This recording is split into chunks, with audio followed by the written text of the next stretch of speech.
I had put a bunch of corn wrappers inside of a plastic grocery bag. And I started spinning around, screaming abracadabra, abracadabra, until I got dizzy.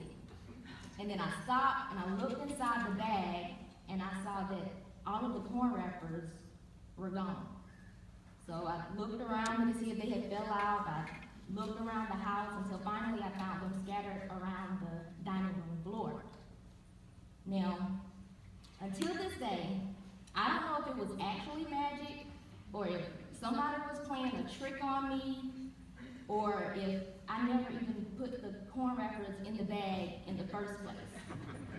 But at that moment, at that time, all I knew and all I believed was that I had just done magic. Now, it was 5th grade when I first started to question my magic. Hurricane Floyd had blown through our town, and the river was rising. I remember laying on my grandma's bed, praying for some type of magic that would protect our home. But the magic didn't come. We left our house that night, and when we returned, everything was ruined from the river water that had flooded to the roof of our home. The magic didn't work. It was also then that I noticed that the only families that I knew, and in my school, the families of the kids that I went to school with, that were affected were Black families. And so I not only questioned my magic, but I questioned the magic of Black people as a whole. I now know that there is magical power within our stories.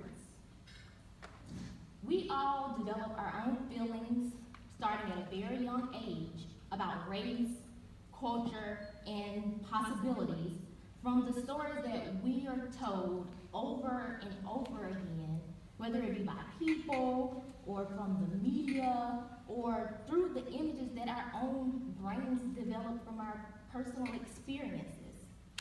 And that's why there's magic in not only knowing, but being able to tell your own story. Because our stories are what define us.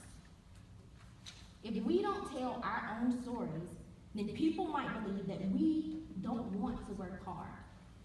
If we don't tell our own stories, then people might believe that we don't care about our education. If we don't tell our own stories, then people might believe that fatherless homes, unemployment, and government dependence are faults of our own lack of personal responsibility and nothing else.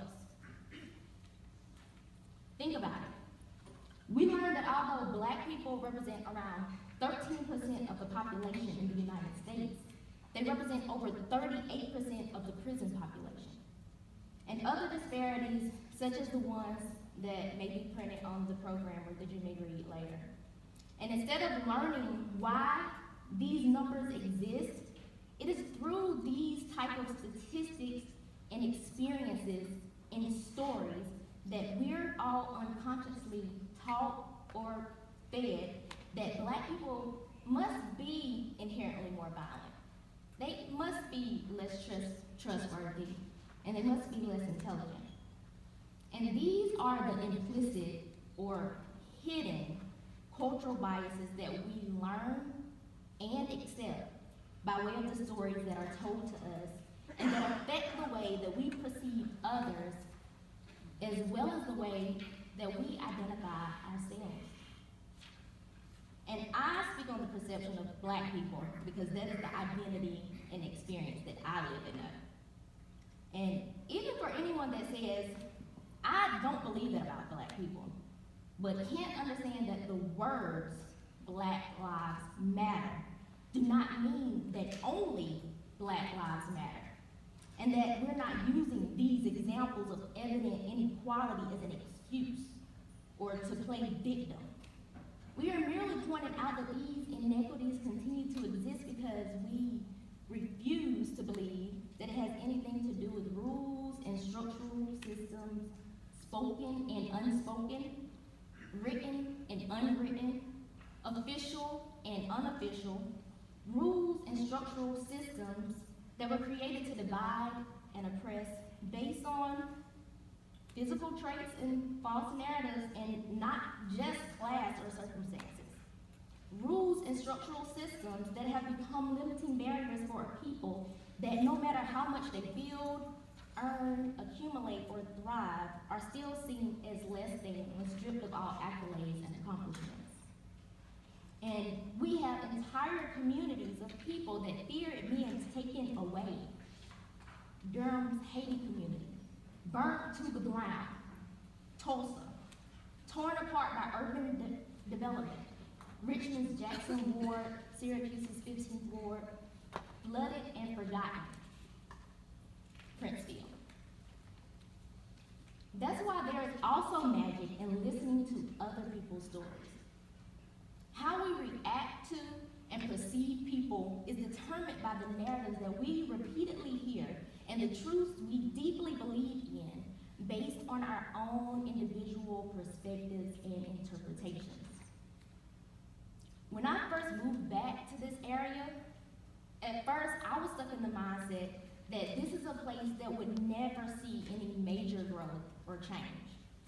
But then I began to hear stories and things that people were doing that were having major impact in the community. Yet it wasn't getting the exposure and the credit that it deserved.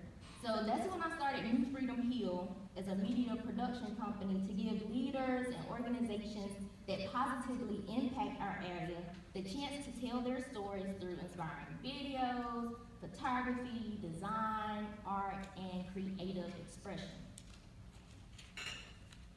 And yes, it's important to tell, listen to, and remember the stories that have shaped our mindsets, our current conditions, and our realities. It's also important to tell and create the stories that do not yet exist. The stories that exist through the visions and passions that live within us.